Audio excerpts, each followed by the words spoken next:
Order! Order! You are an incorrigible delinquent at times. Behave yourself, man!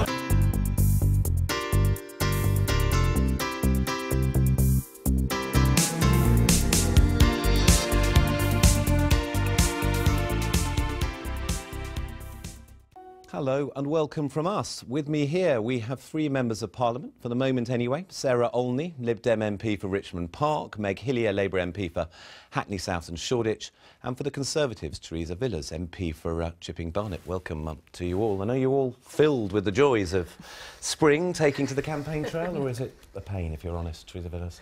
It's hugely hard work for every candidate. I know that all of us will be knocking on as many doors as we can over the next few weeks. It's going to be a tough contest in London. Have you got going already? Or? Oh, absolutely. Well, I do this kind of thing year-round. It doesn't take an election to get me on the doorsteps, but obviously you step up a gear in a big way at this time of year, and particularly when it was a snap election. Obviously, the long preparation period we had for 2015, we're trying to do in about a week. Absolutely. And make it clear, of course, you've had another responsibility because you've Public Accounts Committee Chairman. You've had all these reports to try and get out in time and whatever, so you must not want an election either. Well, absolutely. We had 12 reports waiting to get out, so we had to get them out very quickly. I mean, you know, we were slightly quicker than usual. We're pretty productive. So that's been a big part of this week. But I've also been knocking on doors. But like Teresa, I do it all year round. But we wouldn't be in politics if we didn't like talking to people. So actually, in a concentrated period of elections, actually quite exciting. Sarah, you can't say that you do it all the year round because you've only been there 6 months. But you're going to say that you do it, you know, every week and all week round. But what a terrible prospect. I mean, potentially, having got in just in December, 6 months, you've just got your feet under the table. Could all be over soon? Well, I hope not. I'm working very hard, as I have been working very hard ever since I came into Parliament. But yes, this has come a lot sooner than I expected. So it's a bit tiring getting back out there and being back on the campaign trail. But you know, I'm enjoying it. I'm enjoying being an MP. I hope the people of Richmond Park will want me to continue as their MP. And yes, looking forward to it. OK, let's move on. So what challenges does a snap election throw up for the parties, those activists, party organisers and volunteers who could play a pivotal role in deciding the outcome? In recent elections, Labour has shown itself a formidable campaign machine in the capital. Yes, but look at those polls. And what about Brexit? Dan Friedman reports. Less than 6 weeks to go until voting day. But here in Hampstead and Kilburn, where at the last election Labour narrowly still had the strongest pull, the Conservatives have only just selected their candidate, local councillor and art therapist Claire Louise Leyland. Meanwhile, the campaign to re-elect sitting MP Tulip Siddiq is off the ground. And where Labour might enjoy a possible advantage is the number of activists out on the doorstep. They claim to have the largest membership of any party in Europe. It's all systems go from the off, and it's very exciting to be part of. But it's been really easy here to organise because there's so many volunteers, so many local characters willing to help out and happy to. And we had many people across the constituency coming and help, so it's you know, Labour Party is very strong in terms of mobilisation. On the other side of the constituency, we were told it was too early in the campaign to speak to anyone from the local Conservative group who are out canvassing too. Alex Crowley worked on both of Boris Johnson's successful mayoral campaigns, so he knows how to get a Conservative elected in what historically is not their territory. If you're anywhere else in the country, there'll be a lot of complacency, I suspect. You see all the opinion polls showing the Tories are well ahead, and I think that will be a bit of a challenge because that means people might be tempted to stay at home. There's a lot of people who don't tend to vote for their constituency MP. They actually tend to look at the national picture, but crucially, they also look at the party leaders. Back on the doorstep with Labour, and this lady says there's only one issue that she'll be voting on. Brexit was such a, I want to say, a bad decision, and no one really understood. So I think ahead of this voting campaign, people are actually going to need to know what they're voting for. So the party will try and build on their majority in this staunchly Remain part of the city. We've got some people down who are firmly against in the past, but we're just hoping to see how they might have changed in the light of recent events like Brexit. Exactly, and yeah, any people really, any voter who, you know, who live in the constituency and have any issues. I think most Londoners will understand that it's happened, and there's no going back now. Article 50 has been triggered, and the question before us is, what does our future look like? How are we going to handle those negotiations over the next couple of years, and what are we going to get out of them? And while some Tories may still secretly be mourning their own Dave's sudden departure, they know that what comes next will in part be decided by who can mobilise their volunteers most effectively. It's really 24-hour work. It's amazing how many people are prepared to come out in the evenings after a long day at work and just slot things around their everyday lives. It's a very important election for us to win. So people put stuff on hold. And tell me, how much, I mean, since Jeremy Corbyn was elected as well, we've had momentum, which has increased the activist base enormously. So you must be kind of welcoming hugely what this could do to the London campaign. What's happened is the membership of the Labour Party has increased massively, and we have had very good turnouts in my constituency. It's difficult for me to judge what's going on across London, but it would be surprising with this vast number of members if we don't have more people out. And as you rightly say, we are a formidable on-the-door campaign machine, and actually in an election like this where Brexit's an issue, where cost of living is an issue, and where it's being called very quickly, those conversations on the doorstep will be very important, partly to get turnout up. But isn't it sort of tragic? I mean, I can't think of the right word, but when you have seen such difficulty with your leader establishing a presence in terms of the polls or whatever else, this sort of paradox here that you've got this great fighting force potentially on the ground, but what are you selling? Well, I mean, we've got some very clear policies today on the workplace, things that resonate very much in my constituency about protecting low-paid workers and people on 0 hours and temporary contracts and so on. They really resonate with people, and I think there's a danger that people like you and me, Tim, well-paid and in comfortable positions, don't see that. But on the doorstep, and the people I represent, I know that that is a big issue, things I've been campaigning on, and things that my party's promising very good policies. Teresa Villas, I mean, the strategy of Theresa May was so good that obviously the Conservative Party, or a lot of Conservative regions, like in London, etc., had no idea there was going to be elections. It's quite difficult to get the machinery up and running, isn't it? Well, obviously, it's taking a lot of effort across London for the Conservatives to get their activists out on the streets, but we're determined to do that. It's already happening. We've hit the ground running. And on the doorstep, people are, respect the Prime Minister, and I think there's a positive response for a government led by Theresa May, stable, and in the national interest. But when it's only been 2 years ago, though, that everyone was having to, whip themselves up again, and the Conservatives were left with lots, so you haven't got candidates in place still for a lot of seats. She caught her own party on the hop. Yes, but we have moved very swiftly to select in many places and get our campaigns going.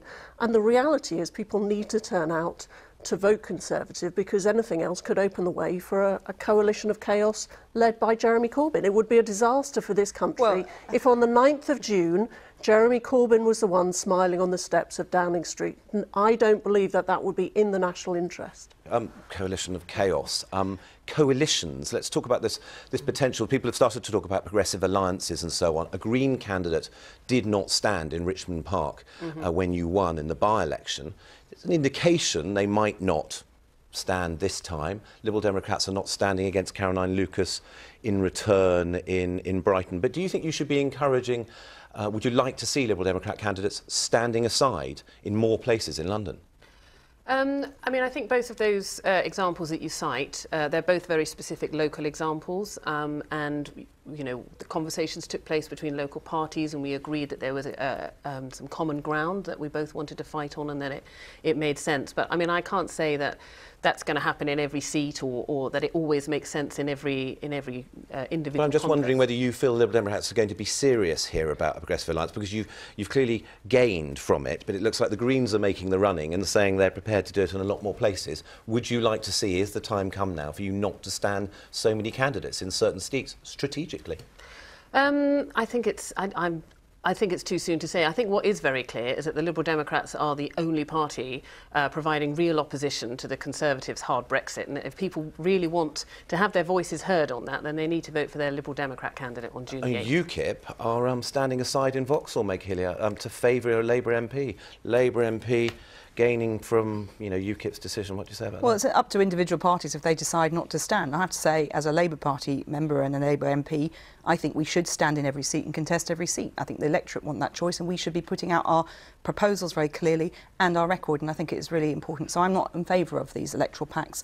I just think it takes the choice out of the hands of the electorate, and the only poll that matters is the poll in our individual constituencies. It looks like, Teresa Villas, you will gain. You're in a Remain area. You voted Leave, as everyone will know. UKIP are not going to stand against you either. You're benefiting. Do you feel happy benefiting from their active decision to stand aside so you can strengthen your position? Well, I don't know what choices UKIP will make in relation to the Chipping Barnet constituency. That's entirely... That's what they indicate they're going to do. It's entirely a matter for them. But the reality is this election is not just about Brexit. One of the main reasons why we need a strong and secure government under Theresa May is to continue with economic stability. This government has delivered roughly 1,000 new jobs for every day we've been in office. Well, a lot of them are very insecure and part-time jobs, let's be clear. We must not jeopardise that economic success. We still have a deficit to deal with. There's no way Jeremy Corbyn can cope with those kind of challenges. OK, let's move on. Lots to get through. In 2015, the Liberal Democrats were reduced to just one MP in the capital, losing 6 seats. They've won one back, of course, Sarah, in the Richmond Park by-election, and they're hoping they can do the same in other constituencies, especially those which voted Remain in the referendum. Andrew Cryan has been in Twickenham. The last general election was pretty close to a disaster for the Lib Dems in London. Voters kicked out 6 of their 7 MPs, including Twickenham's Vince Cable. But 2 years and 1 referendum later, the former business secretary is campaigning to win back this almost aggressively pleasant corner of southwest London. With highly educated, healthy and wealthy voters, this is one of the Lib Dems' top targets. Now, the reason for that is what happened just over the water here last December in the neighbouring Richmond Park constituency, where the Lib Dems in a by-election managed to kick out the then Tory MP Zach Goldsmith, who had a massive majority of over 20,000 votes. The Lib Dems put it down to a lot of things, but one factor over others, and that was Brexit. We want Vince back! We want Vince back! We want Vince back! The Lib Dems have tried to cast themselves as the party of the 48%, and this is Remain country. We want Vince back! How much is this an election about Brexit? Well, it's starting off that way, and we're willing to take it on that basis, and Theresa May's argued that it is, but, you know, we have a fundamental disagreement with them. Not a bookmaker. The Lib Dems took us out door-knocking. Hello, can I come and say hello? To a street where, almost miraculously, everybody seemed to want to vote for them. I think you were a very good local MP, and also... Oh, well, that's kind of you. Hello, hi, Vince Cable. Just say, I'm glad to hear you running again. Next stop, Twickenham Green, for Vince Cable's campaign launch, and an even bigger sea of orange. Hey! Good prospects here. I just want to say something about the bigger issues. We've just been out on the streets around here. A lot of support for us. A lot of it around the Remain issue. People who felt very badly. In a 2-minute speech, one subject came up. Pursuing this very extreme form of Brexit. But there might be a problem with that here in Twickenham. The Conservative MP Tanny Mathias also backed Remain. Morning, morning. Her campaigning starts at 7:15. If Theresa May's in government, you get somebody who is fighting for us. The leaflets being handed out here focus on strong and stable leadership. There's also no mention of the Lib Dems or Vince Cable, although they do talk about Jeremy Corbyn. Over a cup of tea, we talked about why. Because the simple fact is, number 10 Downing Street on June 9 is either Theresa May walking in there, or it's Jeremy Corbyn. And that's the risk. It's not going to be Tim Farron. And that's the reality. So I appreciate your point, but for people here, I want them to realise the vote is critical. But in Twickenham, Doctors Mathias and Cable agree on many of the big local issues. Both oppose Heathrow expansion and are concerned about cuts to school budgets.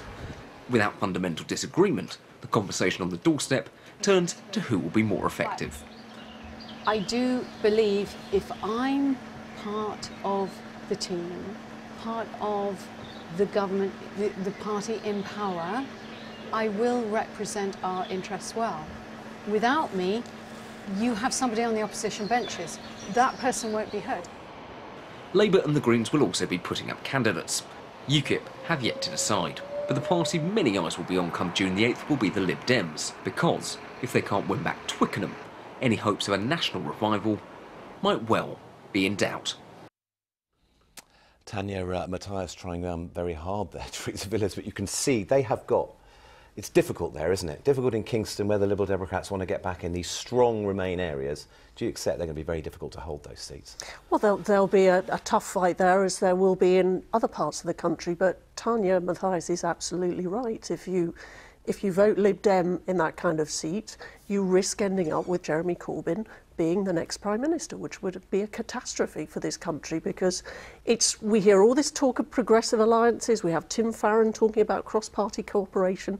The Lib Dems would prop up a weak and bumbling leader as Prime Minister in Jeremy Corbyn. And that's what they were going to do in the last election in 2015, which is why people voted for the Tories, wasn't it? And the same thing's going to repeat itself. But Theresa is talking nonsense. We've comprehensively ruled out a coalition with either Jeremy Corbyn's Labour or Theresa May's Conservative. We are standing on our own manifesto with our own message to voters, and if you vote Lib Dem, you get a Lib Dem Member of Parliament, and that will be somebody who will be a consistent opposition to Conservative Brexit plans. We're the only party that's consistently opposed to hard Brexit, and that is what you will get if you vote Liberal Democrat. The purity of a Liberal Democrat position on Brexit is going to make this very, very difficult for Labour. I think the Liberal Democrats have put all their eggs in one basket. Yes, Brexit is obviously important, and my constituency it is, but it's the cost of living. We're seeing the cost of living go up, and Theresa May has made a really big gamble. Even David Davis has acknowledged this negotiation over Europe is going to be one of the most difficult ever, and yet she's wasting now a couple of months on the election. Parliament won't be properly up and running until the autumn because of the timescale involved, and there will have to be some sort of deal in about 18 months' time in order for us to, if there's any hope of Parliament having a say on it. And so these are other issues. I mean, the reality of people's lives mean that they will be making decisions not just on Brexit, though that is clearly an issue. What people are going to remember, they're going to note that figures like Tony Blair are saying, you know, his position is closer to the Liberal Democrats on something like this. And actually Labour voters could well, in seats like yours, move heavily over to Liberal Democrats. Well, I've been on the doorstep, and people are pretty solidly supporting still the Labour Party. People who are very loyal to their parties will. Of course, we're going to see Brexit and Europe cut across party lines in different ways and within parties in different ways. So I voted against triggering Article 50. Not everyone in my party did. There were similar rebellions. In fact, even the Liberal Democrats were not united in Parliament on this vote. Not all of them voted for the Remain position that they're now advocating. So you really can't trust these positions. We've touched on it a little bit before that film in relation to UKIP, but you know, this campaign group, these 3 campaign groups, Open Britain being one of them. Yours is one of the seats in London, 8 of the 20 that they're targeting with resources, with extra volunteers and so on. 8 of them in London, 1 of them's yours. As I said, in a Remain area. Are you concerned about this when they focus on you? This kind of attention, it's going to be difficult for you. Well, I will be campaigning hard to seek support from as many residents in Chipping Barnet as possible on the basis of my record, but also on the basis this is a clear choice. Do they want Theresa May as their Prime Minister, or do they want Jeremy Corbyn as their Prime Minister? But they will also look at Brexit and they'll say we didn't want it in this area. And it's not as if, you know, Theresa Villas was kind of one way or the other or trying to steer a careful course. You were very, very strong. You were part of that Leave campaign. And from their point of view, they may think, my God, you know, we didn't want to go there.